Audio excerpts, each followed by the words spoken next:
بسم اللہ الرحمن الرحیم۔ کہا جاتا ہے کہ کسی علاقے میں قحط سالی پیدا ہو گئی۔ اس قحط سالی کی لپٹ میں نہ صرف انسان بلکہ چرندے پرندے سب اس کا شکار ہو گئے۔ معاشی ملکان بھی حد پریشان تھا۔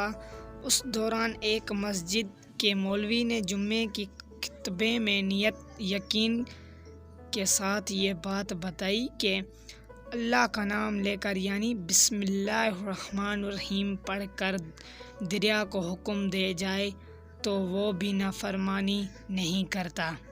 خطبہ سننے والوں میں ایک چرواہا بھی موجود تھا۔ مولوی کی بات اس کے دل میں اتر گئی اور اس بات پر اس کا یقین کامل ہو گیا۔ اس نے واپس آ کر اپنی بکریاں کھو لیں اور سیدھا دریا پر چلا گیا۔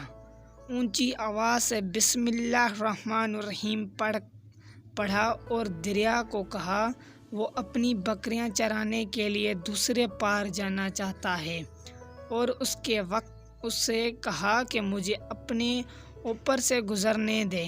یہ کہا کہ اس نے اپنی بکریاں کھولی اور دریا پر چلتا ہوا دریا پر گر گیا۔ دریا کے دوسری طرف کے علاقوں گھاس سے بھرے پڑے ہوئے درختوں کے پتے بھی سلامت تھے، کیونکہ کسی کو یہ تک آنے کی سازش نہیں تھی۔ اس نے خوب اچھی طرح اپنی بکریوں کو سیر کروایا اور واپس لوٹ آیا۔